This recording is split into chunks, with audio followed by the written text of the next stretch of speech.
things a little bit up higher. Get things a little higher. Live chat fully up and ready to rock and roll. Hopefully that sets up properly. All right. Oh, man. Since there's always a bit of a delay, we'll give it a little bit here before we get rocking and rolling.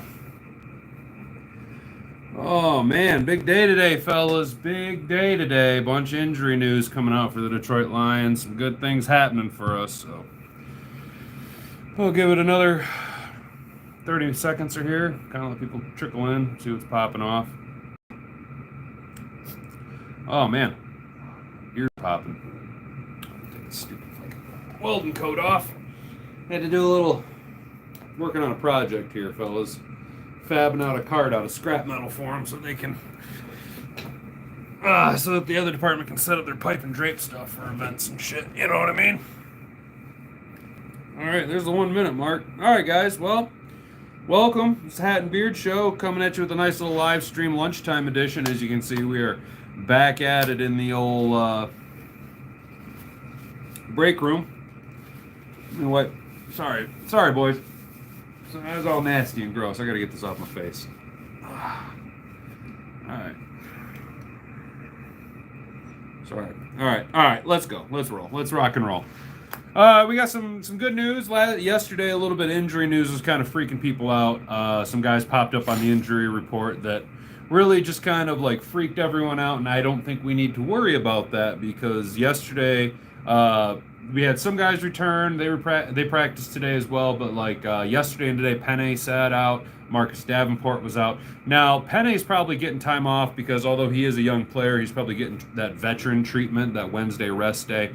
And we know that Marcus Davenport has a history of being injured, so maybe this could be, if he's not actually injured, like something substantial where he needs some time off, this could be just the Lions coaching staff trying to protect their asset, because we did see Marcus Davenport play really, really well against the LA Rams and really elevate himself to that running mate that Aiden Hutchinson has always needed. So I wouldn't worry too much about Marcus Davenport. I almost called him Najee Davenport. Najee Poop Davenport. You guys remember Najee Davenport, running back for the Green Bay Packers, who one day pooped in the shoe of one of his teammates because they had a disagreement, so he went in the locker room and he shit in his cleat. That's why you don't hear much about Najee Poop Davenport anymore. But Marcus Davenport, obviously he's a veteran. His conditioning, if you watch the game, third quarter, he was sucking a lot of wind.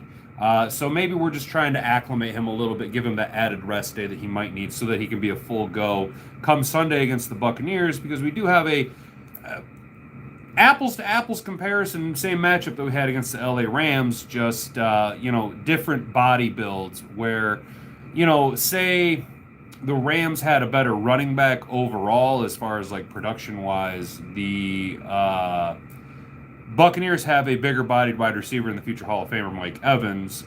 So not only are you dealing with a Cooper Kupp, Puka Nacua style wide receiver with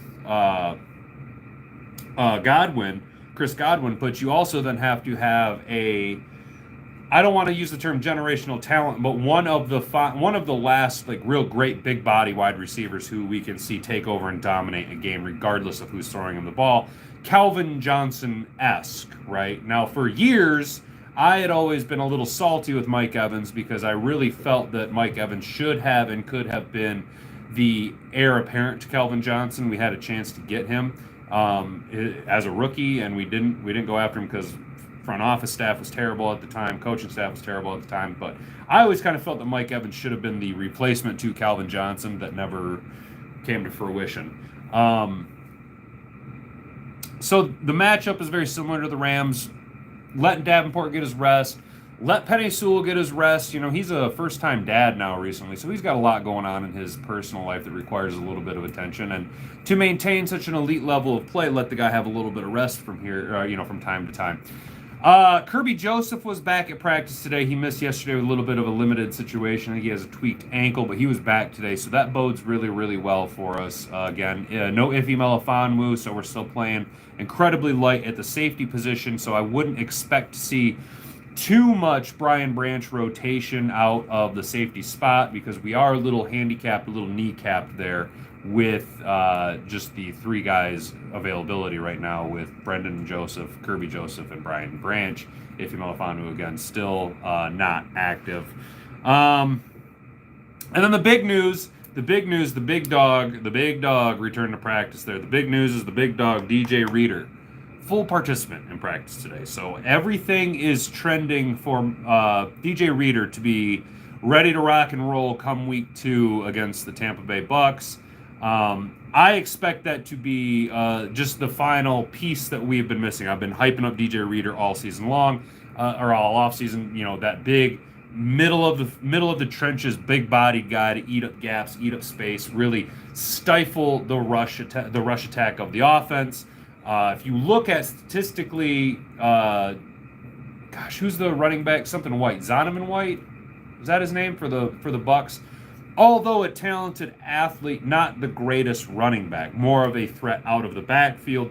So if we can really continue where we were last year, continue with the development and ascension of our linebacking core, and now you add in a nice piece like a DJ Reader, you're really going to have to force the Buccaneers to make Baker Mayfield beat us with his arm, which, based on what I've seen last week, he's totally capable of doing. I've always thought that Baker Mayfield had a really talented arm. He just would get in his own head sometimes. He just needed to flush all the menudo out between his ears before he could really figure out what it was that he needed to do and execute. So can our defense with DJ Reader coming back, Aiden Hutchinson being, where he was, obviously picking right up where he left off last season, and now the addition of a Marcus Davenport, will we be able to finally get more pressure up front that allows our secondary to take advantage of miscues? We did see last game where Hutch was able to get to Stafford, again, not making the sack, but making him throw off platform. Now, Matt Stafford has a much more talented arm than Baker Mayfield. So, although Matt Stafford might have been off platform, he was still throwing relatively catchable balls to his wide receivers, even if they were falling incomplete. They still were getting there. Baker Mayfield doesn't have that arm talent. So, I would love to see a lot of disruption up front, especially, again, with the return of DJ Reader to the lineup. A lot of disruption up front, and I myself am really, really hoping, because that the Bucs are going to go after Terrion Arnold, right? He's a rookie. He had 2 PI calls. One was blatant. One was a little ticky-tacky, but he's a rookie. They're going to go after Terrion Arnold, and they're probably going to try and attack Carlton Davis a little bit, even though Carlton Davis already knows what he's getting himself into coming from the Bucs organization. Have a little bit of a revenge game narrative there for him. I expect the Bucs to go and target Terrion Arnold. This week, I have this feeling that Terrion Arnold's going to have his coming out party, right? I really think Terrion Arnold's going to go and grab himself 2 INTs this game. I really, really do. I think Baker commits 4 turnovers, whether it be 2 and 2 or 3 INTs and a strip sack fumble. I think that Baker Mayfield ends up, I don't want to say costing them the game, but because our defense applies so much pressure, the mistakes that he makes in conjunction with sacks that are happening, Baker Mayfield really ends up being the reason why the Bucs don't beat us. And I'm hoping, amongst all hopes, that our offense picks up exactly where they left off last game. We're not going to talk about that quite yet. What we do want to talk about is Kalijah Kancey potentially being out for the Tampa Bay Bucs, which is awesome. Vita Vea is still going to be there. Vita Vea is still going to be there eating up a ton of space and just manhandling the middle of the offensive line. Can Frank Ragnow handle Vita Vea? I think he can, with a little bit of addition, a little bit of help of a Graham Glasgow on some double teams. Will Kevin Zeitler and Penei Sewell finally congeal and harmonize, even though Penei's missed 2 days of practice now? Will these 2 guys be able to harmonize and develop the chemistry and communication so that we don't see a simple stunt game played up front on the defensive line cause Jared Goff to be sacked? Because let's be honest, fellas, Jared Goff did not play a great game last game, and he had a abnormal amount of pressure put on him for the level that we expect our offensive line to keep him protected. So if Kalijah Kancey is out, who, again, some people are kind of thinking maybe Kancey, we should have taken Kancey over a Jack Campbell. I'm not so much worried about Jack Campbell right now. I do think Kancey is at a higher level in his career than Jack Campbell is, but Kalijah Kancey has a different position and a little bit more pressure put on him. He doesn't have the ascension of an Alex Anzalone, you know what I'm saying, trying to compete with him. So if Kalijah Kancey's out, I think we see what I called for last game. A lot of ball control, take the air out of the offense, for the Bucs. Really just utilize the two backs that we have, really lean on your offensive line and let them dictate the flow of the game, right? So if Kalijah Kancey's out, that's awesome. Antoine Winfield Jr., their all-star, all-world safety is out. That, again, is a huge benefit to us because last year when we played the Bucs in the regular season, they made a point of shutting down Amon-Ra and Sam Laporta. They wouldn't give us anything over the middle of the field, right? So Jared Goff was forced to go deep. That's why we see last year one of the big highlights out of J-Mo was against the Bucs in their creamsicle uniforms. Let's go ahead and hit this microwave real quick. Got some lunch going here for us, fellas. So we had to go over the top, right? Now, without Antoine Winfield Jr. there, you're adding a little bit of a liability for the second string safety. I couldn't tell you who it is. Don't give a fuck about the Bucs, right? But there's a little bit of a liability. So can J-Mo continue to do what he did last week? Will we be going over the top? Will Jared Goff be taking the top off the defense and letting J-Mo just torch guys with his speed, allowing our offense to go deep, run, play action deep over the top to J-Mo? Does Ben Johnson spend this week scheming ways to get either Amon-Ra or Sam Laporta involved? God willing, all of our guys eat, right? You know what I'm saying? But if you can live in a world where you allow defenses to only scheme out one of your three big wide receiving threats, your wide receiver 1, Amon-Ra, your wide receiver 2, J-Mo, and then your tight end, Sam Laporta. If you can figure out a way to have defenses only be able to scheme out one of those guys, and you can still get the ball and productive touches to the other guys, right? Like J-Mo did last week. Even for his limited capacity, Sam Laporta came up clutch other than the one touchdown that was a little high in the back of the end zone. Sam Laporta, the couple times he was targeted, did come up clutch, right? He made nice catches. One was for a big first down in the third or fourth quarter. Can Ben Johnson figure out a way to scheme these two guys open and really allow our offense to go balls to the walls and absolutely bananas? Does Jared Goff come out and play like he did last week, or does he play similar to where we know he can play that earned him this big contract extension that we gave him, making him the face of the franchise and our quarterback moving forward? I would like to think that last week was a bit of a fluke, right? Last week was a lot of week 1, busting the rust off. A lot of these guys didn't play in the preseason. We just had, mini camp, training camp, that type of stuff to really warm these guys up and get used to them. They didn't have a lot of chemistry, not a lot of snaps. I think, if you really look at it, the guy who got the most run in the preseason had one snap all week 1, and that would have been Isaiah Williams, right? So we have a lot of harmonizing to do with the team, that type of shit. So my theory is that the first 3 3/4 of the game, 3 3/4 of last week was nothing more than us figuring it out. Because in the fourth quarter, and then especially in overtime, we seen it just click, both offensively and defensively. Ben Johnson knew exactly what he wanted to do. That is, of course, aided in the fact that we have 2 starting running backs, and you were able to essentially shelve David Montgomery for the majority of the second half of week 1, and then come overtime, you basically had a fresh running back, a physical running back who can deadlift 700 pounds. You know what I'm saying? My guy is just an absolute wrecking ball of a running back, and him and the offensive line did what we know Detroit Lions football to be. They took over the game. They dominated from the start of overtime until we just pounded it down the field, scored, winning the game. That's the type of offense that I think we're going to see. I really think that in the Dan Campbell era, right, first year wasn't going to be much. First year was rough sledding, right? We did get a couple wins. But what you see with Dan Campbell teams is it takes X number, I'm using X as a variable, X number of games, X number of plays, X number of reps to really figure it out. Even most games, it takes us a series or 2 to figure it out. So what I'm basing my logic here on is that last year it took us a little bit to really get rolling. The year before, it took us until middle of the season to really get rolling. This year, when the pressure's on and that window to make it to the Super Bowl is very large for us right now, okay? The window for the Detroit Lions this year to make it to the Super Bowl and potentially win is massive. It's not a small window. We're not trying to thread a camel through the eye of a needle. You know what I'm saying? We have a big old wide open garage door to come running through. So what I'm hoping is that we maximize on this. Everybody knows their job. And that what we've seen was, instead of mid-season flipping the switch and becoming the Detroit Lions that we know now, it literally was mid-third quarter, week 1, they flipped the switch, and this is just how we're going to be the rest of the season moving forward, on our way to not only making it to our first Super Bowl appearance, but bring home the Lombardi Trophy to the Motor City. That's what I think is going to happen. I think we're going to have this game specifically. Vegas has this as a 7.5-point spread right now. That's obviously going to change moving closer to Sunday, moving closer to kickoff, as active, inactive lists come out, that type of stuff.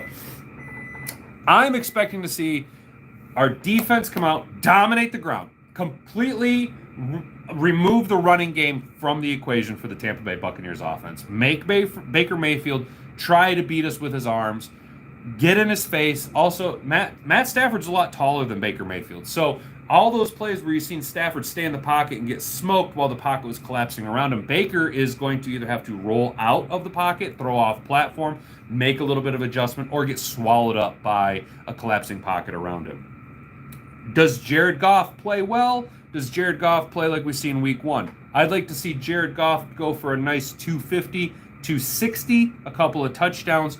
No sacks, no turnovers. Okay, Taylor Decker, you have got to keep Jared Goff upright on the left-hand side there.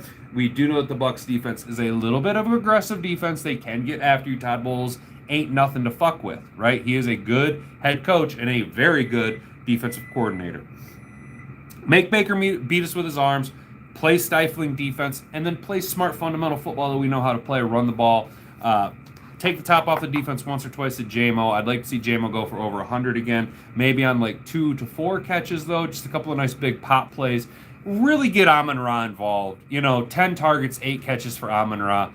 Sam Laporta is involved, but not necessarily the main guy you're trying to force the ball to. Again, you just paid a bunch of money to Amon-Ra. Laporta's still on a rookie contract. You don't have to force it in, but if it's there, take what's there. That's the beauty of Jared Goff, is typically he takes what is available. Monty, 100-yard day, especially if Kalijah Cansey's out, then one of the two backs is going for over 100 on the ground, and the other one will be pushing 100 production total. So I'm looking at Monty getting 17 carries, 95 to 100 yards, and a touchdown, and Jahmyr Gibbs having 15 to 20 touches and then pushing 100 yards of overall production. I really think our offense is going to flourish. I think that it's just the Bucs, were kind of lucky last game. We got pretty lucky as well. So now is week 2, and what I've been saying, week 1, week 2, you really got to figure out who your team is and what they're available, like what they got. Who the identity of the team is, what the identity of the team is going to be. We found that out in overtime last week. Can we replicate it and continue on this trajectory? I think we can. Alex Anzalone probably going to have another big game, lots of tackles, especially if we shut down the running game early and often. I really think that Sunday is going to be Terry Arnold's coming out party. So that's what I got. Comment down below after the live stream is done and it's uploaded. Comment down below if you'd like either a live stream tomorrow night, which I don't know, I got to work and stuff. Or if maybe we should do just a quick live stream, catch up, touch in, see how everybody's feeling Sunday, before the game, say like noon-ish for like a 15-20 minute little hangout or something like that. So that's going to be it for me, guys. Let me know down below what you guys think. Hope everyone's having a great week. It's weird. It's September and it's warm here in Michigan, so I'm not necessarily mad about it. But it's weird having football in Michigan and it's 80-some degrees out. Sunday will be good, though. I got Sunday off. So Sunday will be fun to be able to watch the games, hang out, and enjoy. As you guys can hear, Hat and Boobs made me some all-beef meatballs for my lunch because you guys know around the Hat and Beard Show, we don't eat pork unless it's on occasion. Very, very, very rarely do we eat pork. So that's going to be it for me. I've been Hat and Beard. You've been an attentive audience. Bonga bonga. Frig off.